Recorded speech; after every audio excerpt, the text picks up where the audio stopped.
Good morning all of you. आज हम संघ कोऑर्डिनेटा के दूसरे उपसंघ हेमी कोऑर्डिनेटा के बारे में चर्चा करेंगे। देखिए, संघ कोऑर्डिनेटा में तीन उपसंघ है: हेमी कोऑर्डिनेटा, यूरो कोऑर्डिनेटा और सिफेलो कोऑर्डिनेटा। यूरो कोऑर्डिनेटा जिसमें हमने हर्डमानिया को पढ़ लिया था, हमने यूरो कोऑर्डिनेटा, उसके जंतु और उसका एक विशेष एनिमल हर्डमानिया को पढ़ लिया है। आज हमारी क्लास का जो मुख्य टॉपिक रहेगा वह रहेगा संघ कोऑर्डिनेटा। संघ कोऑर्डिनेटा का उपसंघ, संघ कोऑर्डिनेटा का उपसंघ हेमी कोऑर्डिनेटा। हेमी कोऑर्डिनेटा, देखिए, हेमी कोऑर्डिनेटा की सबसे बड़ी लक्षण या कह सकते हैं क्या विशेषताएं होती है, अपन उसकी चर्चा करते हैं।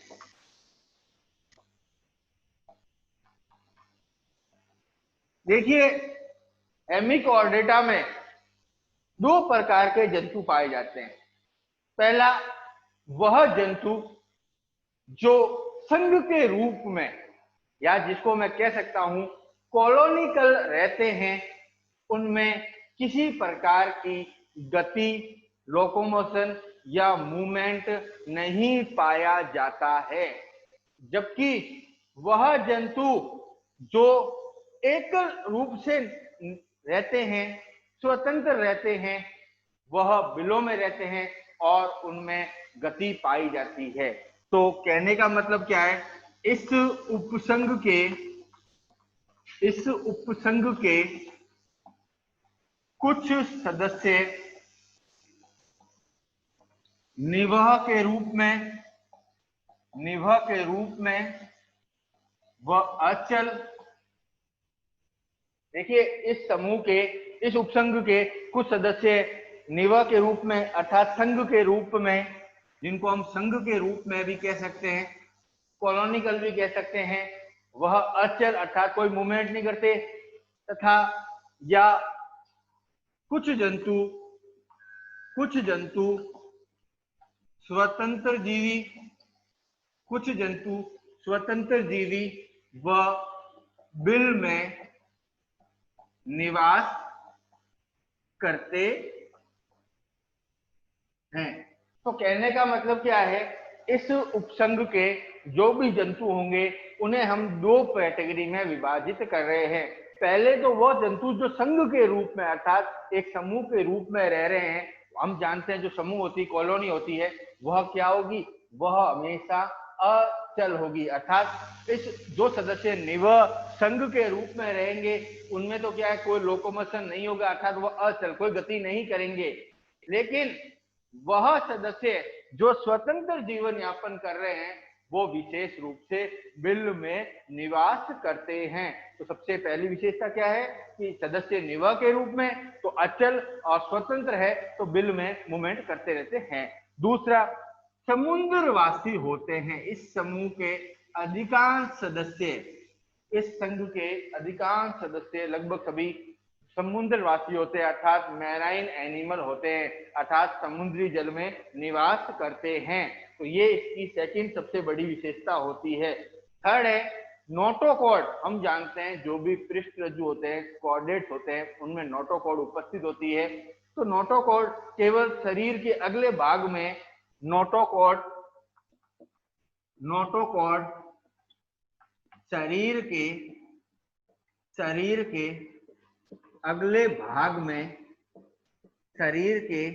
अगले भाग में, मुख के आगे, नोटोकॉर्ड शरीर के अगले भाग में मुख के आगे स्थित होती है। अर्थात कॉर्डेट की सबसे बड़ी विशेषता है कि इनमें नोटोकॉर्ड है, वह शरीर के अगले भाग में मुख के आगे स्थित होती है।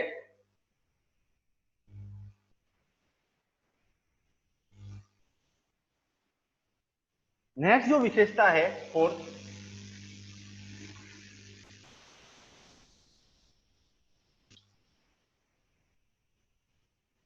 सारे पॉइंट वाइज नोट करते रहिएगा। नेक्स्ट है, यह मुख गुहा की छत में निकलकर शुंड में, यह मुख गुहा नोटोकॉर्ड, यह मुख की गुहा से निकलकर, मुख की गुहा से निकलकर शुंड की सतह तक, अर्थात शुंड जो होता है प्रोबेसिस, शुंड की सतह तक, शुंड की सतह के आधार भाग तक, शुंड के आधार भाग तक फैली रहती है।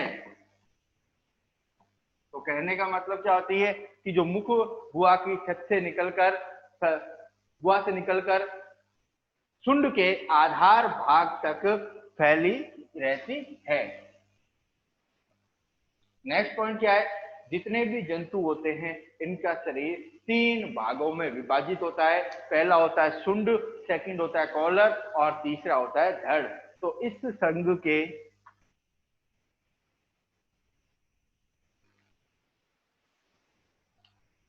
इस उपसंघ के जंतुओं का शरीर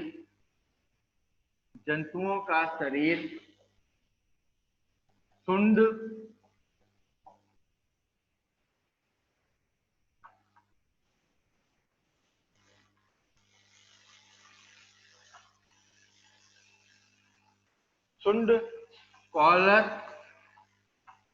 व धड़ से मिलकर बना होता है। तो कहने का मतलब क्या है, इस उपसंघ के जंतुओं का जो शरीर होता है वह शुंड, कॉलर व धड़ से मिलकर बना होता है। अब सबसे बड़ी बात क्या है, यूरोकॉर्डेटा में हमने ब्रेंकियल छिद्र और एट्रियल छिद्र पढ़ा था। अब हमें पता है कि ब्रेंकियल छिद्र जो था वो मुख का कार्य कर रहा था, एट्रियल छिद्र गुदा का कार्य करता था। लेकिन यहाँ पर पूंछ, एट्रियल छिद्र और कंकाल ऊतक अनुपस्थित होते हैं। तो कहने का मतलब इन या इस उपसंघ के जंतुओं में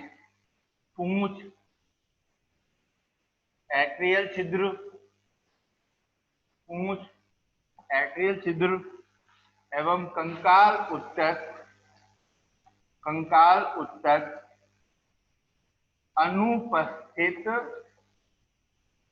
अनुपस्थित होता है। तो कहने का मतलब क्या है कि इस उपसंघ के जंतुओं में पूंछ, एट्रियल छिद्र और कंकाल ऊतक जो होता है वह क्या होता है, अनुपस्थित होता है, अर्थात नहीं होता। नेक्स्ट, ग्रसनी की दीवारों में कई जोड़ी क्लोम छिद्र उपस्थित होते हैं, गिल स्लिट्स, जो श्वसन में सहायता करते हैं। तो ग्रसनी की दीवारों में इसका मुख्य सहायता क्या होगी, श्वसन करना। तो ग्रसनी की दीवारों में कई जोड़ी क्लोम छिद्र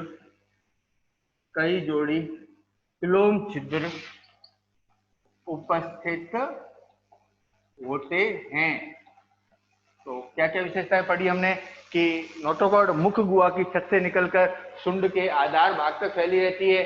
इस उपसंघ के जंतुओं के शरीर में शुंड, कॉलर और धड़ से मिलकर बना होता है।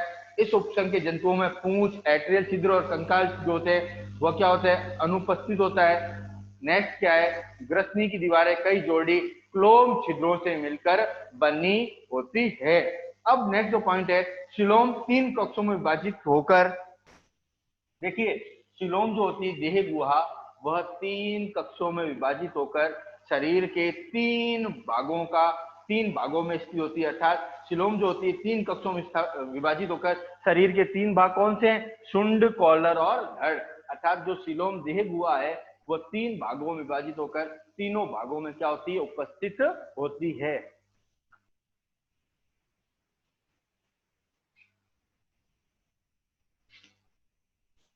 देह गुहा 3 भागों में विभाजित होकर देह गुहा तीन भागों में विभाजित होकर शरीर के या तीन कक्षों में विभाजित होकर शरीर के तीनों भागों में, और तीन भाग कौन से हम बता चुके हैं, शुंड, कॉलर और धड़, तो तीनों भागों में उपस्थित होती है।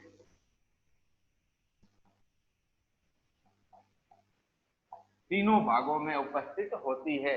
तो ये सबसे बड़ी विशेषता क्या है कि जो इनका शरीर होता है, अब आपको अगर ये समझना है तो इनका जो शरीर होगा ना वो इस प्रकार का होता है।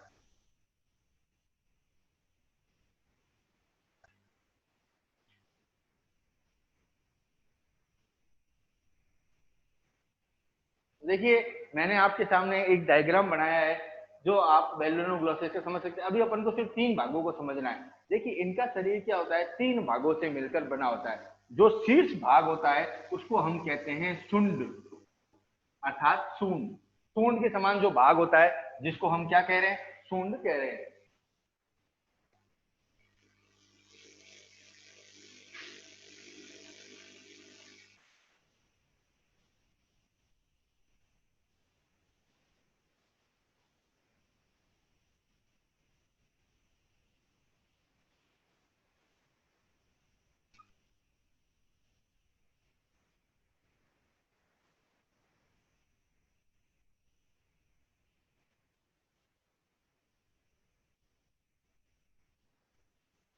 अभी देखिए हम सिर्फ तीन भाग की ही चर्चा कर रहे हैं। तो सबसे पहला पोर्शन कौन सा होगा, शुंड। सेकंड क्या होगा, कॉलर। और शेष क्या है, धड़। तो कहने का मतलब क्या है कि इन जीव, जो भी जीव होंगे उनका जो शरीर होगा वह तीन भाग शुंड, कॉलर और धड़ तीनों से मिलकर बना होता है। तो हम यही समझाने की कोशिश कर रहे हैं कि जो जंतु होंगे उनका शरीर तीन प्रकार का, तीन भाग स्पष्ट दिखाई देंगे। देखिए अपन देख सकते हैं पहला भाग, सेकंड भाग और पूरा पोर्शन, तीन भाग। अर्थात इस संघ के जंतुओं को तीन भाग ही मुख्य होते हैं। इनमें मुख्य का कोई पोर्शन को शुंड के अंदर ही माना जाता है। तो शुंड, कॉलर और धड़।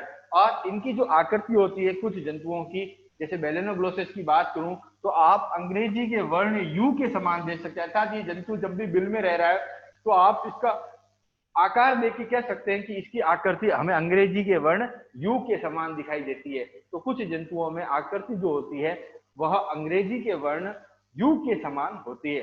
अब देख हुआ क्या होती है, जो सिलोम है वो तीन अलग अलग कक्षों में विभाजित होकर, अर्थात क्योंकि तीन या भाग है तो तीन कक्षों में विभाजित होकर तीनों ही भागों में उपस्थित होती है। नेक्स्ट जो पॉइंट है वह रुधिर परिवहन तंत्र। देखिए सिंपल से पॉइंट है, एक एक नोट करते रहिएगा।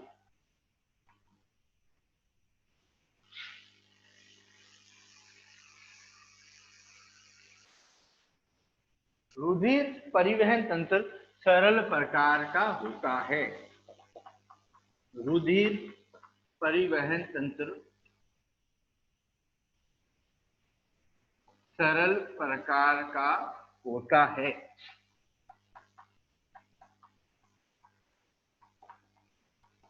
तो सबसे बड़ी नेक्स्ट विशेषता क्या होती है कि इनमें रुधिर परिवहन जो तंत्र होता है वह सरल प्रकार का होता है, जो केवल एक पृष्ठवाहिनी डॉर्सल वीजल और एक अधर वाहिनी से मिलकर बना होता है। अर्थात इसमें एक पृष्ठवाहिनी व एक अधर वाहिनी, इसमें एक पृष्ठवाहिनी और एक क्या है, अधर वाहिनी। अर्थात पृष्ठवाहिनी डॉर्सल वीजल, वेंट्रल वीजल, डॉर्सल और वेंट्रल, अर्थात एक पृष्ठवाहिनी और एक अधर वाहिनी होती है। तो कहने का मतलब क्या है, रुधिर परिवहन तंत्र जो है वह सरल प्रकार का होता है जिसमें केवल एक पृष्ठवाहिनी और एक अधर वाहिनी उपस्थित होती है। नेक्स्ट क्या होता है, तंत्रिका तंत्र में एक पृष्ठ तंत्रिका रज्जु। नेक्स्ट क्या है, नर्व सिस्टम में तंत्रिका तंत्र में एक पृष्ठ रज्जु। वापस रिवाइज कर रहा हूं, तंत्रिका तंत्र में एक पृष्ठ रज्जु जिसको अपन कहते हैं डोर्सल नर्व कॉर्ड, एक पृष्ठ रज्जु तथा एक अधर तंत्रिका रज्जु तथा एक एक अधर तंत्रिका रज्जु, एक अधर तंत्रिका रज्जु होता है। तो कहने का मतलब क्या है, नर्वस सिस्टम में एक डोर्सल नर्व कॉर्ड और एक वेंट्रल नर्व कॉर्ड, अर्थात जो नर्वस सिस्टम है उसमें एक तो डोर्सल वेंट्रल नर्व है, इसमें एक डोर्सल नर्व कॉर्ड और एक वेंट्रल नर्व कॉर्ड उपस्थित होती है, अर्थात एक पृष्ठ रज्जु तथा एक अधर रज्जु तंत्रिका रज्जु उपस्थित होता है। नेक्स्ट है जनन।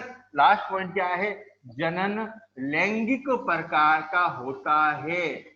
जनन लैंगिक प्रकार का होता है।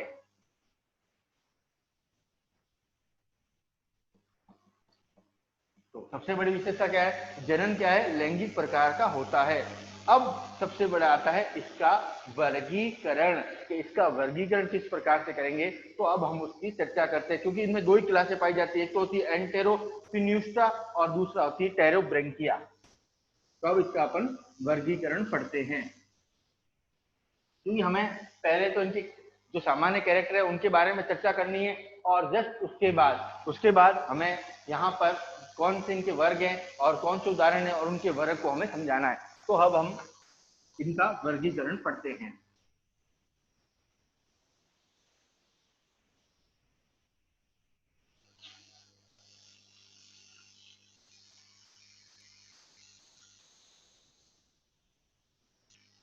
सन क्या है, कॉर्डेटा।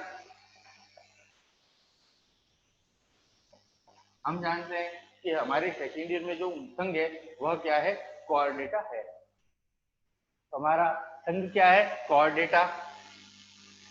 उपसंघ क्या है, एमी कॉर्डेटा। Hemichordata. और एमी कॉर्डेटा की दो क्लास होती है। पहली होती है एंटेरोपिन्यूस्टा। देखिए वापस याद रखिएगा, एंटेरोपिन्यूस्टा। दूसरी है टेरोब्रेंकिया। टेरोब्रेंकिया। तो इसके वर्गीकरण में हमने क्या पढ़ा कि एंटेरोपिन्यूस्टा और उधर सेकंड वर्ग क्या है, टेरोब्रेंकिया। और एंटेरोपिन्यूस्टा का सबसे जो कॉमन उदाहरण है वह है बेलेनोग्लोसस। बेलेनोग्लोसस।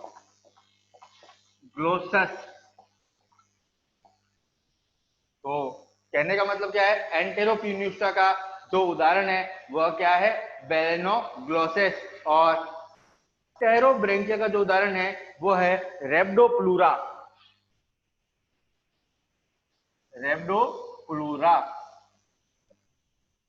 तो हम एक एक उदाहरण को लेके चल रहे हैं कि रेब्डोप्लूरा। अब आता है सबसे पहले दोनों क्लासों को अब हमें समझना है कि अब इनकी क्या विशेषताएं होती है, अर्थात हमने अभी उपसंघ हेमिकॉर्डेटा को पढ़ा, उनकी क्या लक्षण थे। अब हम एंटेरोपिन्यूस्टा और टेरोब्रेंकिया को अलग अलग पढ़ेंगे और उसके बाद हम इनके एग्जाम्पल पे चर्चा करेंगे। तो सबसे पहले आता है वर्ग एंटेरोपिन्यूस्टा।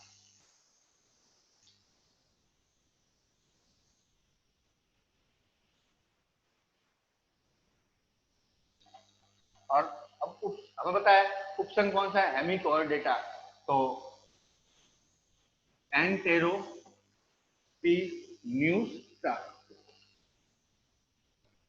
तो एंटेरोपिन्यूस्टा जो वर्ग है, सबसे बड़ी बात क्या है, इस वर्ग के समस्त सदस्य। अब देखिए हमने दो चीज स्टार्टिंग में पढ़ी थी। पहली पढ़ी थी संघ के रूप में होगा वो तो होगा अचल, जो स्वतंत्र रहेगा वह क्या होगा, बिल के रूप में। तो कहने का मतलब इस वर्ग के जो जंतु होते हैं वह एकल, इस वर्ग के जंतु एकल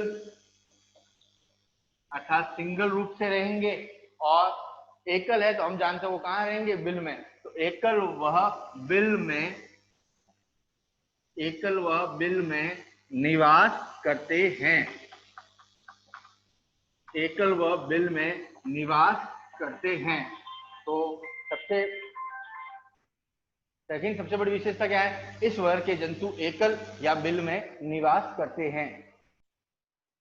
सेकंड जो सबसे मुख्य पॉइंट क्या है, जंतु का जो शरीर होता है वह शुंड, कॉलर और धड़ में, शुंड, कॉलर व धड़ में विभाजित होता है। तो सेकंड सबसे बड़ा पॉइंट क्या है, जंतु का शरीर शुंड, कॉलर और धड़ में विभाजित होता है। नेक्स्ट, इनका शरीर लंबा और कृमि समान होता है। तो कहने मतलब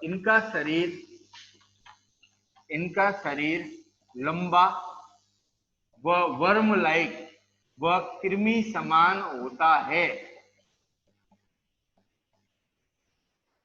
देखिए, इस जो वर्ग के जंतु है उनका शरीर लंबा और कृमि समान होता है तथा एकॉर्न जिह्वा कृमि कहलाते हैं तथा इनको एकॉर्न जिह्वा कृमि भी कहते हैं। तो इनका जो दूसरा नाम होता है वो है एकॉर्न कृमि या एकॉर्न वर्म लाइक कृमि या जिह्वा कृमि भी कहते हैं। नेक्स्ट, आहार नाल एक सीधी नली के रूप में होती है। नेक्स्ट, इनकी आहार नाल एक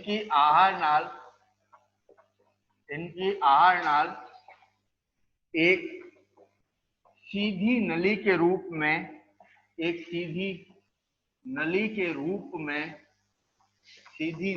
रूप में होती है। तो कहने का मतलब जो इनकी आहार नाल है वह सीधी नली के रूप में होती है। और सबसे बड़ी जो विशेषता होती है, गुदाद्वार अंतिम सिरे पर स्थित होता है, अर्थात जो एनएस पॉइंट होता है एवं गुदाद्वार जिसको हम एनएस पॉइंट कहते हैं वो शरीर के अंतिम सिरे पर स्थित होता है। तो गुदाद्वार शरीर के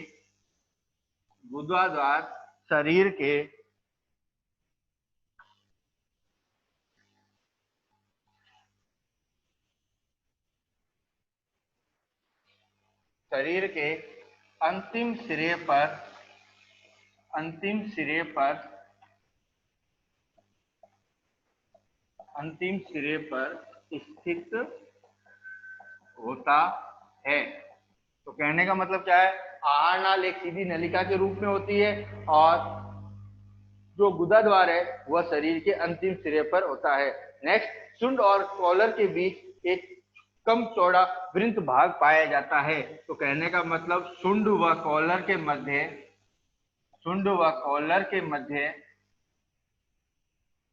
एक छोटा चौड़ा वृंत भाग, अर्थात जो शुंड और कॉलर पोर्शन है, अर्थात ये वाला पोर्शन, ये जो पोर्शन है शुंड और कॉलर, इनके मध्य एक छोटा और एक चौड़ा वृंत पाया जाता है। तो अब हमने सबसे पहले क्या एंटेरोन्यूस्टा की विशेषताएं पढ़ी। तो हमने क्या कहा, यह एकल व बिलकारी जीव होते हैं। नेक्स्ट, ये लंबे और कृमि समान होते हैं जिनको हम एकॉर्न भी कहते हैं। नेक्स्ट, इनमें इनके क्लोम छिद्रों की संख्या अधिक होती है। इनके क्लोम छिद्रों की संख्या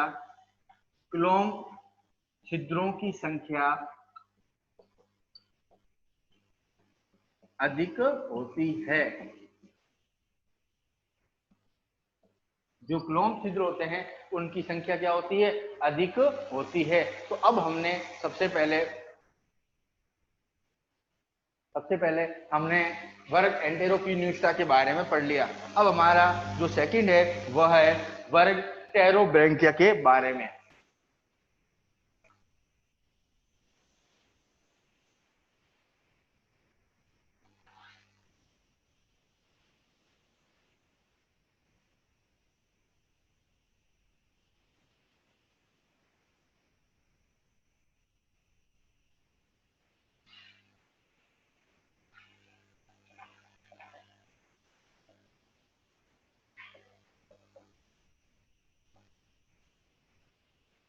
देखिए, फर्स्ट जो हमने क्लास पढ़ी थी वह पढ़ी थी एंटेरोक्यून्यूस्टा। अब सेकंड जो हम पढ़ रहे हैं वह है वर्ग टेरोब्रैंकिया। अब इसकी सबसे बड़ी विशेषता क्या होती है, यह छोटे आकार के अर्थात इस जो जंतु होते हैं वह छोटे आकार के नेक्स्ट निवह के रूप में, देखिए सबसे बड़ी विशेषता है इसकी, ध्यान रखना, वहां हम पढ़ रहे थे तो वहां हम कह रहे थे एकल और स्वतंत्र रह रहे, लेकिन यहाँ जो जंतु है छोटे आकार के, निभा के रूप में और अचल प्रकार के होते हैं, अर्थात मूवमेंट नहीं कर सकते, लोकोमोशन अनुपस्थित होता है, लोकोमोशन अब्सेंट है। तो निभा के रूप में, अर्थात जो इनकी निभा होगी वो कैसी होगी, वह नलिका के रूप में होगी।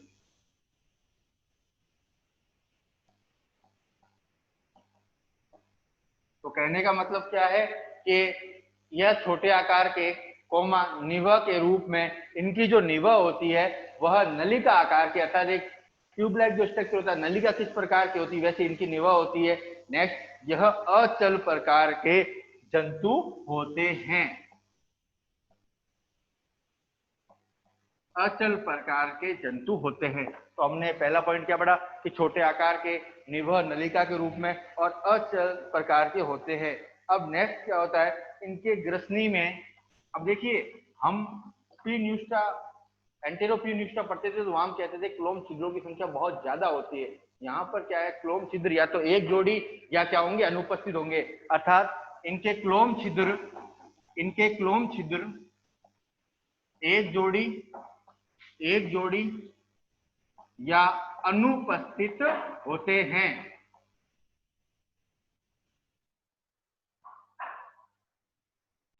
इनके क्लोम छिद्र एक जोड़ी या क्या होते हैं, अनुपस्थित होते हैं, अर्थात क्लोम छिद्र या तो एक जोड़ी होंगे या क्या होंगे, अनुपस्थित होते हैं। तो ये इनकी सेकंड जो विशेषता होती है। थर्ड क्या है, इनकी आहार नाल, अंग्रेजी के वर्ण वहां क्या थी, आहार नाल सीधी थी, इनकी आहार नाल अंग्रेजी के वर्ण यू के समान होती है। तो इनकी आहार नाल अंग्रेजी के वर्ण, अंग्रेजी के वर्ण यू के समान होती है। तीसरी विशेषता क्या है, इनकी आहार नाल अंग्रेजी के वर्ण यू के समान होती है। और देखिए हम जानते हैं जब हम अंग्रेजी के वर्ण यू के समान कहते हैं तो इसका मतलब क्या है, जब अंग्रेजी के वर्ण यू के समान है तो इसका मतलब इनका मुख पोर्शन और गुदा पोर्शन दोनों क्या होता है, पास में होते हैं, अर्थात जब यू आकार की है इसीलिए इनके मुख और गुदा जो पोर्शन होते हैं वह दोनों क्या होते हैं, पास पास स्थित होते हैं। नेक्स्ट क्या है, अंग्रेजी के वर्ण यू के कारण,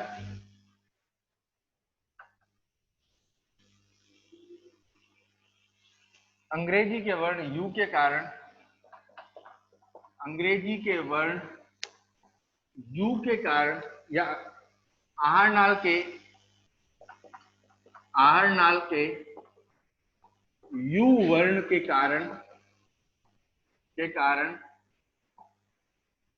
इनके मुख व गुदा छिद्र, अर्थात माउथ व एनस पॉइंट, मुख व गुदा छिद्र पास पास स्थित होते हैं, अर्थात आहार नाल अंग्रेजी के वर्ण यू के समान है इसीलिए इनके जो मुख और गुदा छिद्र है वो क्या होते हैं, पास पास स्थित होते हैं। नेक्स्ट क्या है, इन जंतुओं में शुंड द्वारा निर्मित मुख बिंब उपस्थित होता है।